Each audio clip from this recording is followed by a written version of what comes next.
I never thought I would witness something like this. As a NASA scientist, I have always believed in humanity's capacity to innovate and overcome challenges. But what transpired during our artificial sun project was beyond anything we could have predicted. The concept was ambitious yet straightforward: to create a clean, nearly infinite source of energy that could revolutionize how we generate electricity. After years of rigorous research, simulations, and tireless efforts, we finally activated the artificial sun in a remote laboratory in California. The moment the system powered up, a palpable excitement filled the air. Brilliant light radiated from the core, illuminating the lab with an intensity that felt otherworldly, a true spectacle of human achievement. For the first few moments, everything seemed perfect. The sensors registered optimal levels, and the room buzzed with the energy of accomplishment. My colleagues and I shared smiles and congratulations, basking in the glory of what felt like a monumental breakthrough. We envisioned a future where energy would no longer be a limiting factor, where clean power could fuel the world and usher in a new era of sustainability. However, that euphoria quickly morphed into sheer terror. Within minutes, the sensors began to indicate alarming levels of radiation. My heart sank as I stared at the monitors, the numbers blinking red in ominous patterns. "This can't be happening," I whispered under my breath, desperately hoping it was a glitch. But deep down, I knew we had crossed a threshold we could not uncross. The containment system, designed to regulate and control the energy output of the artificial sun, failed catastrophically. An unexpected surge of energy erupted, expanding outward like a shockwave. The lab, once a beacon of hope and progress, transformed into a chaotic nightmare.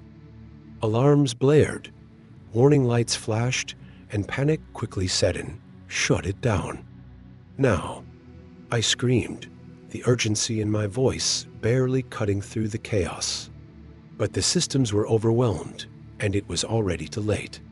The light intensified, blinding us, and a searing wave of heat engulfed the room. As my team scattered, desperately seeking shelter, I could only wonder, what had we unleashed? Now, as I sit in a secure location, watching the flames and blinding light through the window, I grapple with the consequences of our ambition. What was meant to be a revolution in energy had spiraled into a nightmare. What had we truly created? And what would it mean for the future of humanity? The truth is that the pursuit of knowledge can lead us into the darkest of places. The lab, nestled in the heart of the California desert, was a marvel of modern engineering, a testament to human ingenuity. With its sleek architecture and cutting-edge technology, it stood as a fortress of scientific advancement. The team assembled there was equally exceptional, a diverse group of brilliant minds united by a common goal. Among them was Dr. Emily Vargas, a renowned physicist whose groundbreaking theories on plasma containment had propelled the project forward. Then there was Jake, our optimistic electrical engineer, whose enthusiasm often balanced out the more skeptical voices in the room. In the weeks leading up to the activation, the atmosphere was charged with anticipation. The lab buzzed with discussions of how this innovation could solve global energy crises, reduce pollution, and usher in a sustainable future. Each member of the team was driven by a shared vision, believing they were on the cusp of something truly transformative. However, as excitement grew, so did an undercurrent of tension. Some team members voiced concerns about the project's safety protocols. "What if something goes wrong?" Jake had asked during a meeting, his brow furrowed with worry. Despite reassurances, his words hung in the air like a dark cloud, a nagging reminder of the risks we were undertaking. Now, with the lab engulfed in chaos, those concerns echoed louder than ever. The team had poured their hearts and souls into this project, but in our pursuit of greatness, we had overlooked the very real dangers. As I watched the flames consume our creation, I realized that behind our ambition lay a fragile humanity, grappling with the consequences of its own hubris As the chaos unfolded in the lab, I fought to regain control.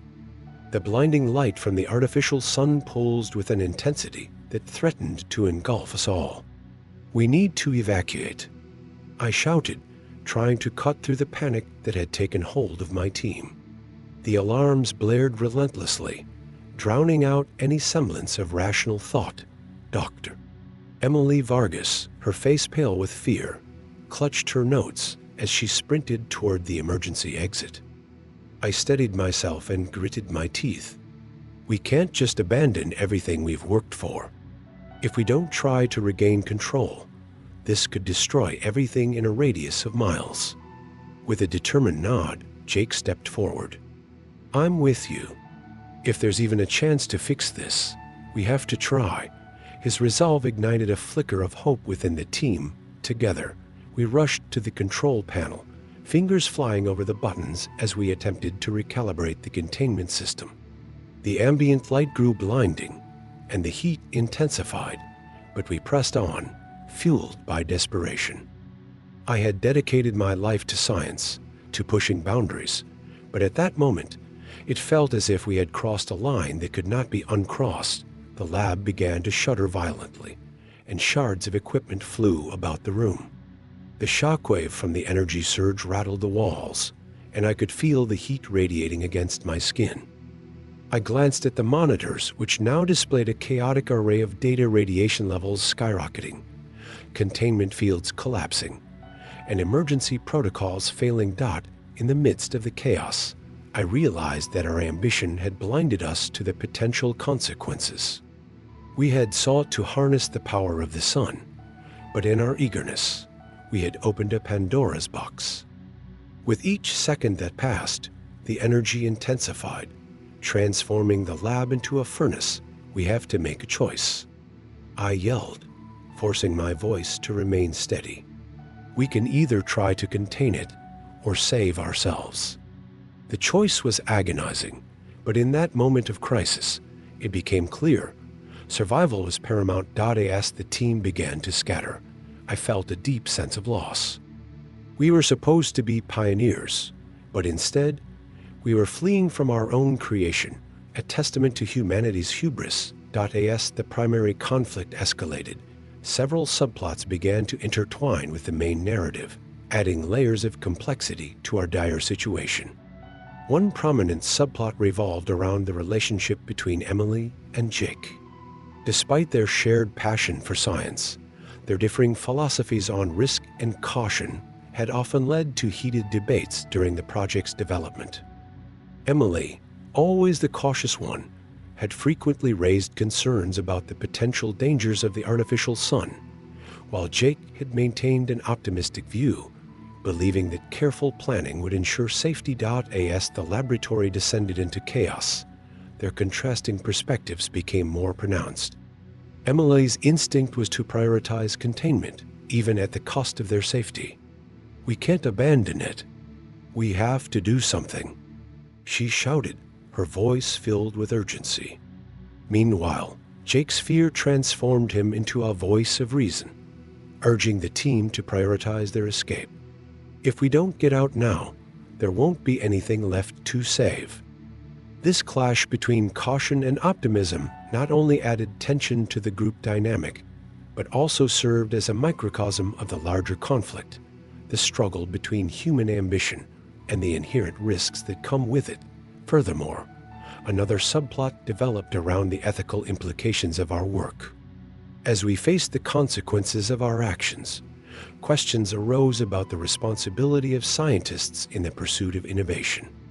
Had we acted recklessly? Were we accountable for the potential devastation we had unleashed?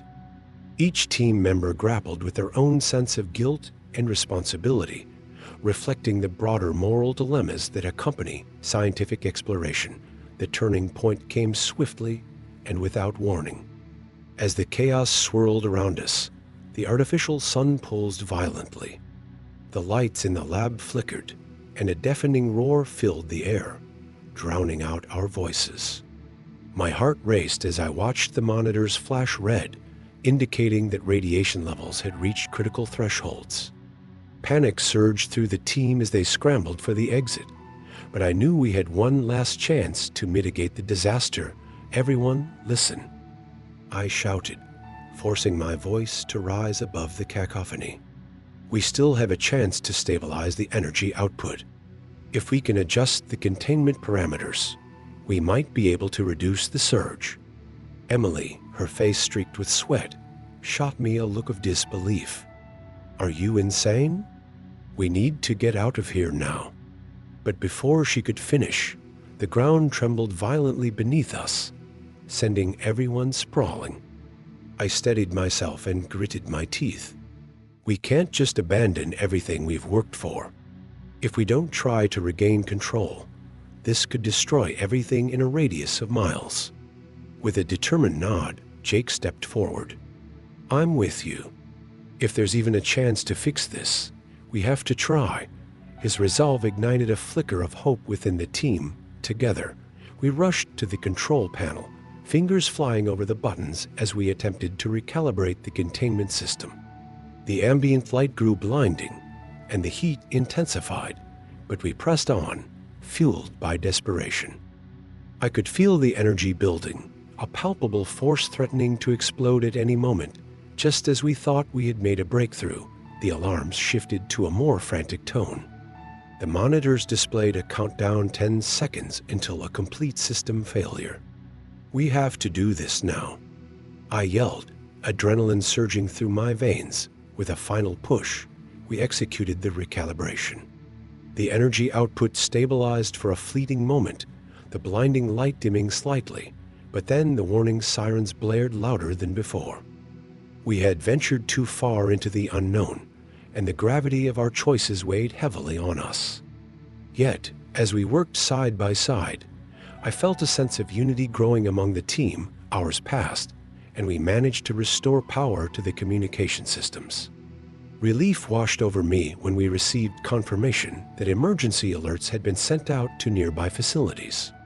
We were not only working to save ourselves, we were also striving to protect others from the fallout of our ambition. In that moment, our experience transformed from despair into a shared goal, turning a disaster into an opportunity for growth and redemption. I opened my eyes, disoriented, and slowly took in the devastation surrounding me. The control panel was in ruins, smoke billowing from the remnants of our once proud project. The air was thick with the acrid smell of burnt circuitry, and I could see my team scattered on the ground, some groaning in pain, others staring in shock at the wreckage. "Are you all okay?" I called out, my voice hoarse and filled with concern. One by one, my colleagues began to stir, their expression the mixture of fear and disbelief. Emily was the first to regain her composure. She scrambled to her feet, brushing debris from her clothes.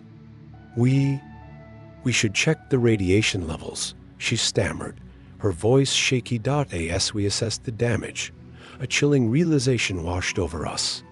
We had unleashed a force we could no longer control. The artificial sun had not only destroyed our laboratory, but also posed a significant threat to the surrounding area. The consequences of our hubris were dire. Panic set in as we realized that we needed to evacuate immediately. "We have to warn the nearby facilities," Jake shouted, his voice laced with urgency. "If the radiation spreads, we could be putting hundreds of lives at risk." Frantically, we began to gather our belongings, our minds racing with the implications of our failure. The once promising project that had filled us with hope had turned into a nightmare. And now we faced the daunting task of confronting the fallout of our ambition, a stark reminder that the pursuit of knowledge can lead us to dark places when we lose sight of the potential consequences. In the aftermath of the catastrophe, the lab was shrouded in a thick haze of confusion and fear. As the chaos subsided into a haunting silence, the reality of our failure weighed heavily upon us. The artificial sun, which had promised a groundbreaking future, now lay dormant amid the wreckage. Yet, it was in this moment of despair that a flicker of determination ignited within me. We had caused this disaster, but it became clear that it was our responsibility to mitigate its consequences. Everyone, listen, I said, gathering my shaken team around what remained of the control panel. We may have failed today, but we cannot let this define us. We need to assess the damage and act quickly. There are lives at stake. My voice, though strained, resonated with urgency, and I could see the spark of resolve flicker back in their eyes. Emily, still visibly shaken, but regaining her composure, nodded. You're right. We need to figure out how far the radiation has spread. If we can determine the risk, we can help guide the evacuation efforts. With a renewed sense of purpose, we divided into teams. Jake and I focused on restoring power to the emergency systems, while Emily and Mia worked diligently to analyze the radiation levels and map the affected areas. As we tackled our tasks, I witnessed a remarkable transformation in my colleagues. We should check the radiation levels, she stammered, her voice shaky. As we assessed the damage, a chilling realization washed over us. We had unleashed a force we could no longer control. The artificial sun had not only destroyed our laboratory, but also posed a significant threat to the surrounding area. The consequences of our hubris were dire. Panic set in as we realized that we needed to evacuate immediately. We had ventured too far into the unknown, and the gravity of our choices weighed heavily on us. Yet, as we worked side by side, I felt a sense of unity growing among the team. Hours passed, and we managed to restore power to the communication systems. Relief washed over me when we received confirmation that emergency alerts had been sent out to nearby facilities. We were not only working to save ourselves, we were also striving to protect others from the fallout of our ambition. In that moment, our experience transformed from despair into a shared goal, turning a disaster into an opportunity for growth and redemption. As the adrenaline began to settle, our focus shifted from survival to accountability. We had a responsibility to ensure that the damage we had caused was contained and that we learned from this horrific incident. I gathered the team once more, feeling the weight of leadership pressing down on me. We've managed to stabilize our immediate situation, but we can't ignore the severity of what just happened. We need a plan to address the fallout. Emily stepped forward, her determination evident. We must assess the radiation levels outside and determine the impact on the surrounding area. If we can quantify the exposure, we can guide evacuation efforts and inform local authorities. Nodding in agreement, I turned to Jake. Can you work on restoring the monitoring systems?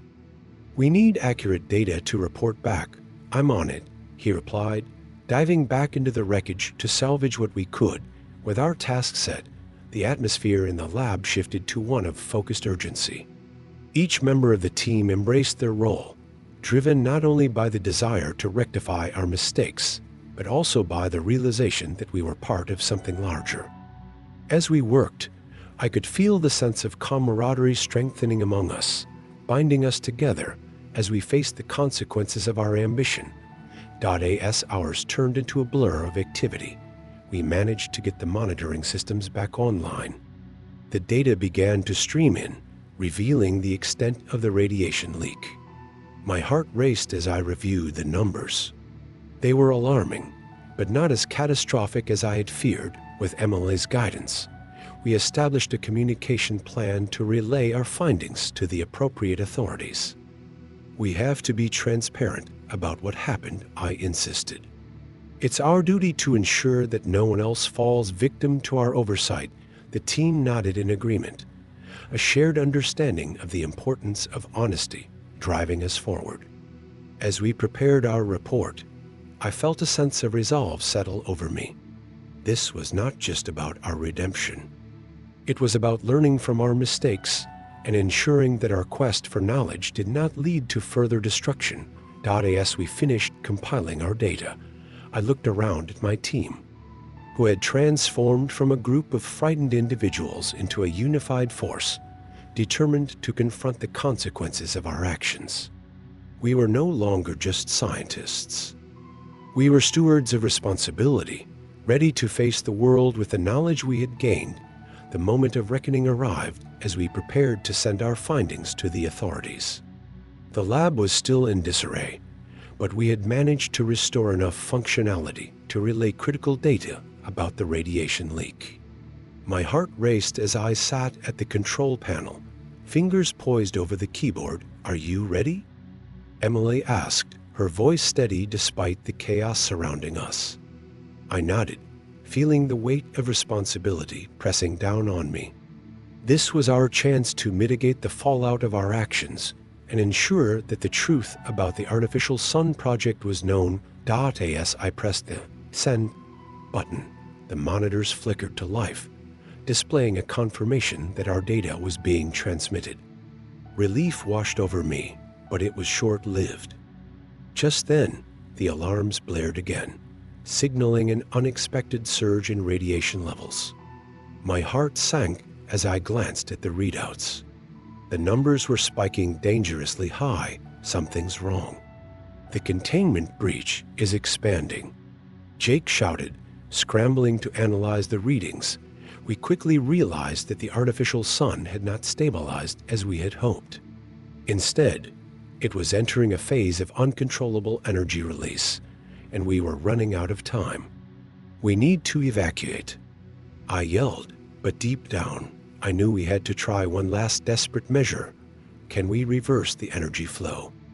Mia suggested, her eyes wide with determination. "If we can redirect the energy back into the containment field, we might be able to halt the expansion." With no time to lose, we rushed back to the control panel. I felt a surge of adrenaline as we worked together, inputting commands and recalibrating the system. It was about learning from our mistakes and ensuring that our quest for knowledge did not lead to further destruction. As we finished compiling our data, I looked around at my team, who had transformed from a group of frightened individuals into a unified force, determined to confront the consequences of our actions. We were no longer just scientists. Together, we can harness the power of innovation while protecting our planet and its inhabitants. Share your thoughts and experiences, and encourage others to learn from both successes and failures in the quest for sustainable energy solutions. Visit our website to learn more about ongoing projects and how you can contribute to a safer, brighter future for all. We had tasted both the heights of innovation and the depths of despair, and now it was time to reflect on our journey and the lessons it imparted. Months later, the fallout from the Artificial Sun project continued to ripple through the scientific community. The incident prompted a reevaluation of safety protocols and ethical considerations in experimental energy projects. I stood at a conference discussing our experience with a captivated audience. The lessons learned from our near catastrophe became a rallying cry for responsible innovation. We had transformed our failure into a catalyst for change, emphasizing the importance of transparency and accountability in scientific exploration. My team and I emerged from the ordeal stronger, united by our shared commitment to ensure that the quest for knowledge would not come at the expense of safety. Join the conversation about the future of energy innovation. As we push the boundaries of what is possible, it is crucial to prioritize safety and responsibility. Advocate for ethical standards in scientific research and support initiatives that promote transparency and accountability. Together, we can harness the power of innovation while protecting our planet and its inhabitants. Share your thoughts and experiences, and encourage others to learn from both successes and failures in the quest for sustainable energy solutions. Visit our website to learn more about ongoing projects and how you can contribute to a safer, brighter future for all.